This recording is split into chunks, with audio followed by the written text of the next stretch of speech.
आपको मैंने क्या कहा था, आप कैसे कनेक्ट करोगे सामर्थ के साथ? फेथ से. How will you connect to that power? मगर Through faith. हाँ जी हम भी मानते हैं यीशु को, ऐसा फेथ नहीं. Oh yes, we also believe in Jesus. Not faith like that. Violent faith, जबरदस्ती लेने वाला विश्वास, बलपूर्वक लेने वाला विश्वास या बलवान विश्वास. Violent faith. violent faith. Matthew 11:12 मैं डार्बी बाइबल से पढ़ रहा हूँ, बिकॉज बहुत अच्छे तरीके से डार्बी बाइबल इसको बताती है. इसमें लिखा है, but from the days of John the Baptist until now the kingdom of heaven is taken by violence and the violent seize on it. यूहन्ना बपतिस्मा देने वाले के दिनों से अब तक स्वर्ग के राज्य में बलपूर्वक प्रवेश होता रहता है और बलवान उसे छीन लेते हैं. हाँ, वायलेंट फेथ, बलपूर्वक विश्वास.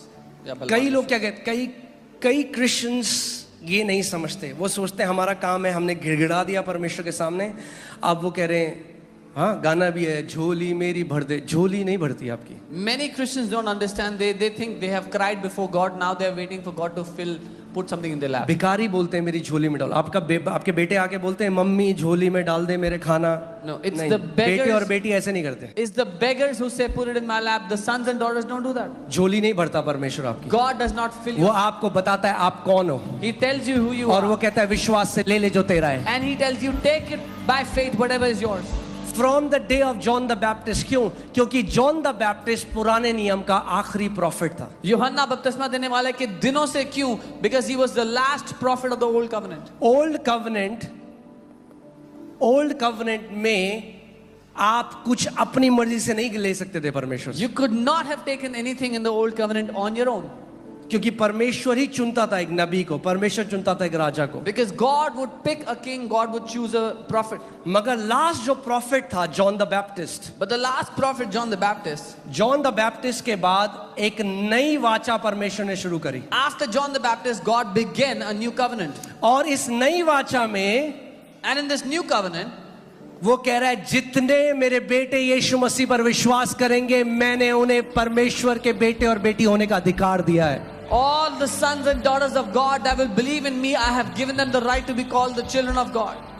फर्क बताऊं आपको बलपूर्वक कैसे होता है? I'll tell you the difference how you take वो it forcefully. औरत जिसको 12 साल से लहू बहने का रोग था. The woman that had the issue of blood since 12 years. उसने कहा, ओ यीशु मसीह मेरी झोली में डाल दे. She just said, Jesus, please. उसने कहा यीशु मसीह मेरे पास आए ना आए, मैं जा रही हूँ यीशु के पास और मैं उसके वस्त्र के छोर को छू लूंगी और मैं चंगी हो जाऊंगी. She said, whether Jesus comes to me or not, I'm going to go touch the hem of his garment and I will be healed.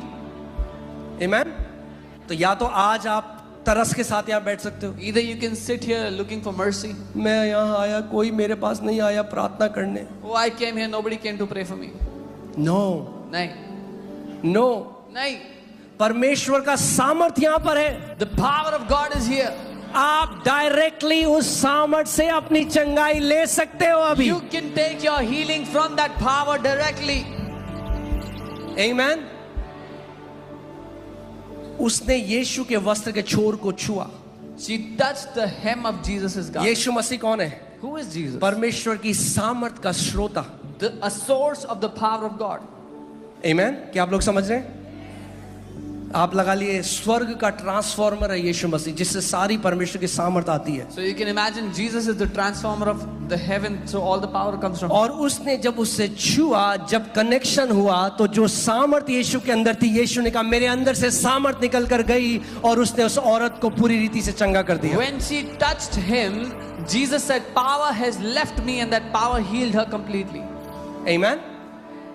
और यीशु मसीह ने उससे क्या बोला? And what did Jesus tell her? बेटी, daughter, तेरे विश्वास ने तुझे चंगा कर दिया है. your faith has made you whole. Amen. So आपको क्या चाहिए आज? What do you need today? You need violent faith. आपको वो बलपूर्वक विश्वास चाहिए.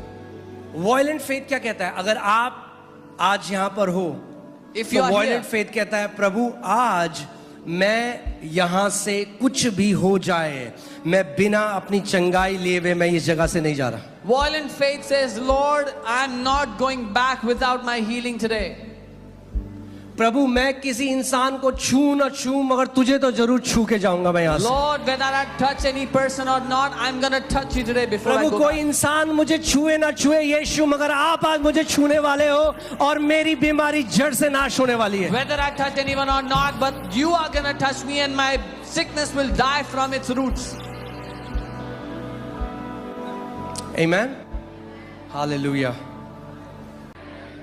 जब उस औरत ने यीशु को छुआ, When that woman touched Jesus, यीशु ने उसे डांट नहीं लगाई। Jesus did not rebuke her. God loves violent faith. परमेश्वर को प्यार है ये छीन लेने वाले विश्वास से। God loves violent faith. परमेश्वर को प्यार है इस विश्वास से जो छीन लेता है वो अपने लिए। चार दोस्त जो उस बीमार को लेकर आ रहे थे यीशु मसीह के The pass, 4 friends that were bringing a sick person to Jesus. पूरा कमरा भरा हुआ था, The whole room was packed. अंदर नहीं जा सकते थे। They could not have gone inside.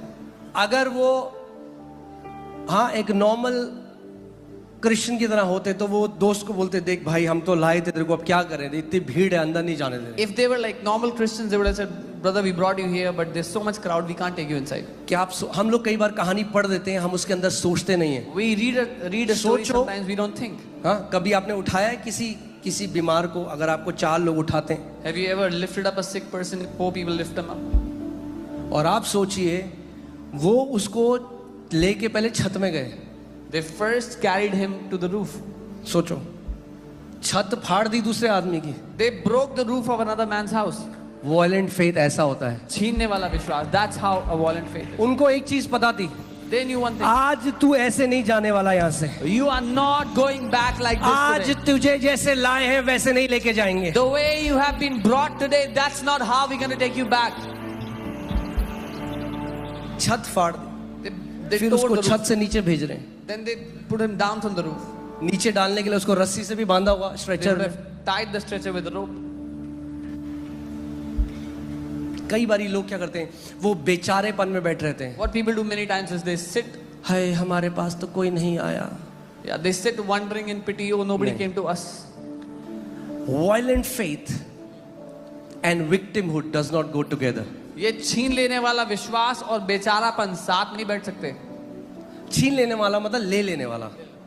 आप कुछ छीन नहीं रहे हो, आप ही का है वो, जो आपका है आप वो ले रहे हो। You're taking what is yours. Amen? फिर से बोलो, जो मेरा है मैं आज विश्वास से उसे ले लेता हूं। Say again, चंगाई आपकी है भाई, healing is yours. चंगाई आपकी रोटी है। यीशु मसीह ने कहा, उसने कहा चंगाई बच्चों की रोटी है। Jesus said healing is the children's bread.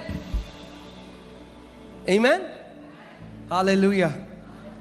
हाँ मुझे नहीं पता कितनों के साथ में, मगर जब हम स्कूल से आते थे तो मम्मी कहती थी खाना रखा है ले लेना।